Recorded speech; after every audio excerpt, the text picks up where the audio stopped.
This video is for junior high science. We're looking at the highlights from pages 277 to 283. So on page 277, 15.3, Central America, looking at the land in between here. Underneath location and geography, find the bold term Lake Nicaragua. I just said that totally wrong. Highlight, Lake Nicaragua is the largest lake. So it's the largest lake in Central America. And it's kind of a cool place too. It has certain kinds of species like sharks and swordfish that are usually found just in the ocean. But they are in a large freshwater lake, so very unique.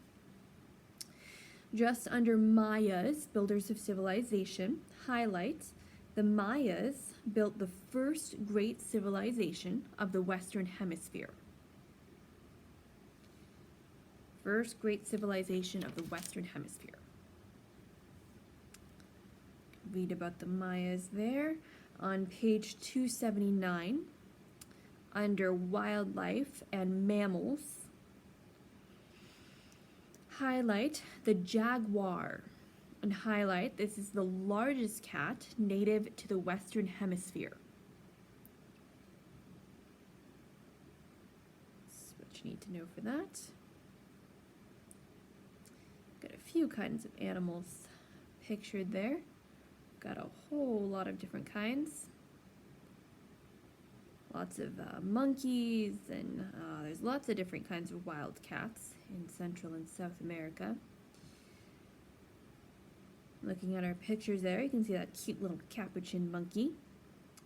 Top of the second column there, highlight the capuchin monkey is the most intelligent monkey in the Western Hemisphere. They're known as organ grinder monkeys, and they've often been trained to collect money for organ grinders who play instruments on street corners. So they'd play these little instruments that they cranked, and the monkeys would usually be dressed up in little outfits. You can still see them in movies and stuff. A lot of times they'd have a little cap on too, and they'd run around with a little cup or their little cap, and they'd collect money from the people who were listening. I mean, who wouldn't want to give money to an adorable little monkey wearing a coat? They're pretty cute. Turning to page 280, under the countries of Central America, highlight the bold Belize there.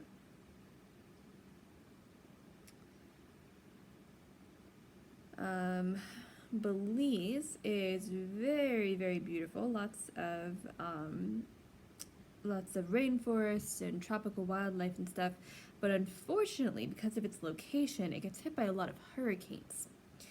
The capital used to be Belize City. It's located right on the coast. But then a major hurricane just destroyed a whole lot of the city. So much so they couldn't really rebuild the whole thing. So highlight that the capital is now Belmopan. And it's a small city, but it's located farther inland, makes it safer. On the second column there, towards the bottom of that column, highlight El Salvador. Interestingly, in Spanish, El Salvador means the Savior, and that, of course, is a reference to Jesus. On page 281, highlight the bold term San Salvador. Now, what you're going to want to know with these little countries that I'm having you highlight here, you're going to want to know these cities with the countries. So make sure that you know Belize's capital is Belmopan. And since El Salvador and San Salvador are on different pages, maybe just draw arrows on your page. So kind of point an arrow from El Salvador up to San Salvador and from San Salvador down to El Salvador. And that will help you remember. Next, highlight Guatemala.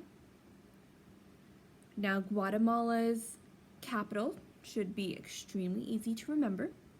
Highlight on the second column, Guatemala City. the capital and largest city in all of Central America. So capital of Guatemala and largest city in all of Central America. So capital of Belize, Belmopan. Capital of El Salvador is San Salvador.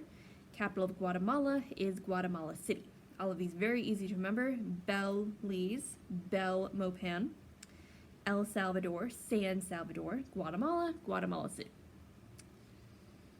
Next we have Honduras. Under that, highlight the capital of Honduras. I'm going to try to say this. It is Tegucigalpa. So make sure you highlight that. Turning to page 282 in our tan box there.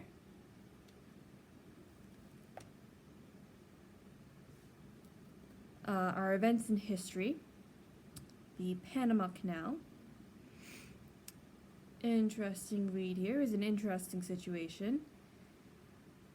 Before the Panama Canal was built, a ship traveling from New York City to San Francisco, California, had to sail all the way around South America. And this was a journey of about 13,000 miles. By 1900, the U.S. had realized the need for a much shorter route.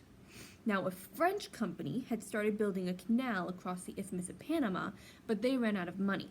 So the United States took over the project and started building the canal in 1903.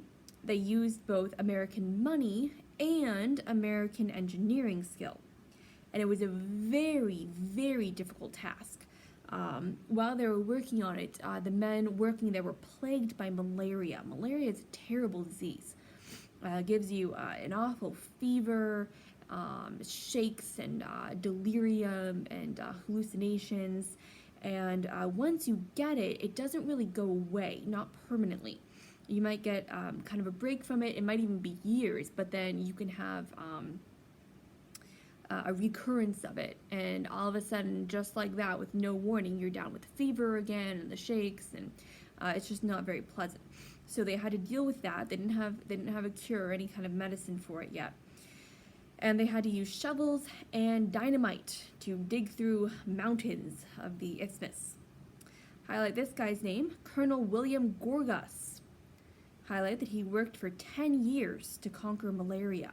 10 years. He drained the swamps where the mosquitoes that carried the disease bred. And he installed sewer lines and built hospitals to treat people with malaria and other tropical diseases.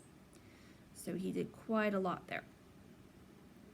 And if you'll remember from some of our last chapters on the United States, this Panama Canal that people worked so very hard on was what President Jimmy Carter gave up in the 1970s.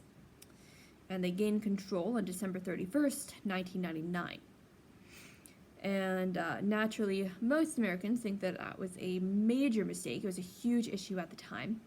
The big problem is that Panama is not a very strong country, and there's always a danger that communists or some other kind of dictatorship could take it over, and then it could be closed to American travel, and that would not be good. You can see some interesting facts about the canal there. It takes about 8 to 12 hours for the average ship to pass through. It takes 52 million gallons of water for each ship to pass through the canal. The largest toll ever paid was $141,344.91. That's a whole lot of money. The smallest toll ever paid was 36 cents, and that was paid by a man who swam through the canal in 1928. So a few interesting facts there. On page 283, under Nicaragua, highlight Managua is the capital of Central America's largest country, Nicaragua. Lake Nicaragua, which is what we've already seen, is of course the largest lake in the region, located in that country. Next, highlight Panama, and highlight the country of Panama is known as the crossroads of the world, and that is of course because of the Panama Canal.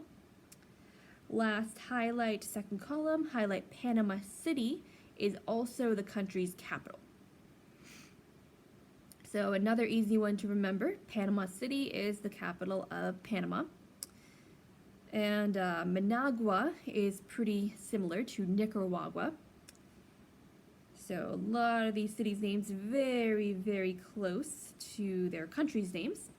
So make sure you study those and keep them in mind. Now also today what you need to begin doing is studying and memorizing your presidents. So you've got the list there in the back of your book. Make sure you find that and start memorizing them. You don't need to memorize their years or anything like that. You're just memorizing first and last name of the presidents. I would encourage you to go on YouTube, maybe try to find a song that has all the presidents' name in it, and that can make it a lot easier to memorize them. So good luck with that. Make sure that you are working on those and get your homework done for today. And take care, stay safe. Miss you guys, wish that we could be in school, but this is what we are dealing with, so let's just make the most of it.